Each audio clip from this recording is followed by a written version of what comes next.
mempersembahkan renungan Santapan Rohani, terjemahan dari renungan Our Daily Bread.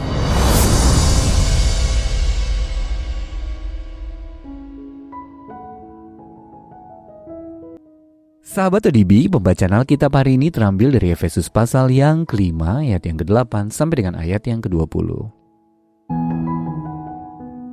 Memang dahulu kamu adalah kegelapan, tetapi sekarang kamu adalah terang di dalam Tuhan.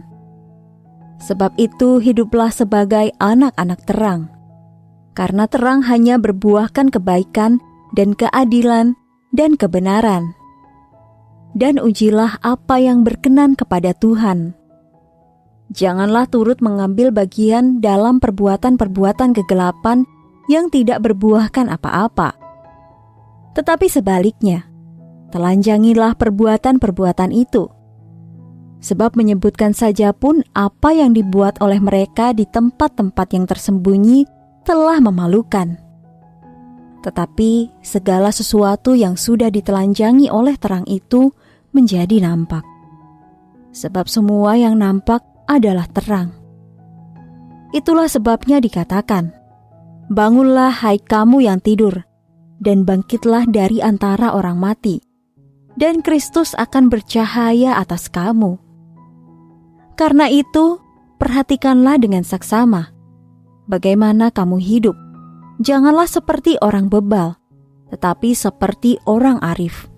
Dan pergunakanlah waktu yang ada, karena hari-hari ini adalah jahat. Sebab itu janganlah kamu bodoh, tetapi usahakanlah supaya kamu mengerti kehendak Tuhan. Dan janganlah kamu mabuk oleh anggur, karena anggur menimbulkan hawa nafsu.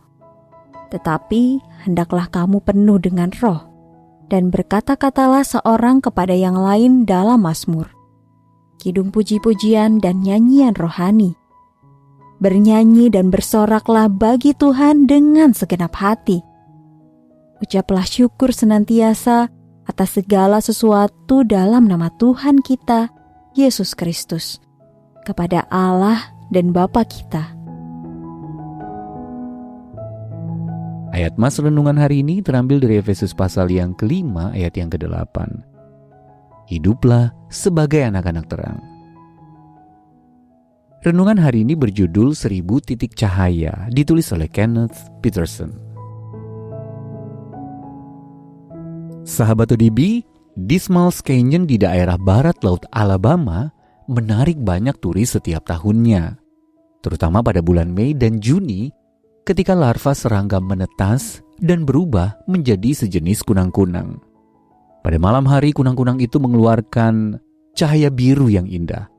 Dan ketika berkumpul dalam jumlah ribuan, mereka menciptakan cahaya yang sangat menakjubkan.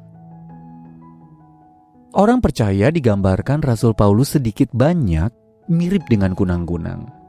Ia menjelaskan bahwa dahulu kamu adalah kegelapan, tetapi sekarang kamu adalah terang di dalam Tuhan. Efesus pasal yang ke-5 ayat yang ke-8. Namun seringkali kita berpikir mana mungkin cahaya kecil kita dapat membawa pengaruh yang berarti. Paulus berkata bahwa itu bukanlah tugas satu orang saja. Ia menyebut kita sebagai anak-anak terang dan menjelaskan bahwa kita mendapat bagian dalam apa yang ditentukan untuk orang-orang kudus di dalam kerajaan terang. Menjadi terang di dalam dunia adalah upaya bersama, tugas dari tubuh Kristus, karya gereja. Paulus menegaskan pernyataan tersebut dengan menggambarkan kita layaknya kunang-kunang, bersama-sama beribadah, berkata-kata seorang kepada yang lain dalam mazmur, kidung puji-pujian dan nyanyian rohani.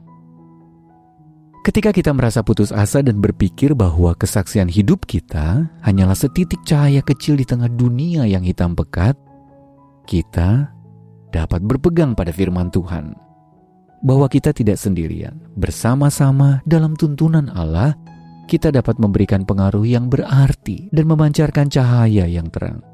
Bagaikan kumpulan kunang-kunang yang menarik minat banyak orang, hidup kita bersama dapat menarik perhatian dunia di sekitar kita. Sahabat ODB, bagaimana Anda dapat dikuatkan saat mengetahui bahwa Anda tidak sendirian beriman kepada Kristus? Lalu bagaimana Anda dapat memancarkan cahaya bersama umat percaya lainnya hari ini? Mari kita berdoa. Ya Allah, mampukanlah aku untuk memancarkan terang-Mu bersama saudara-saudari seimanku dalam Tuhan. Amin.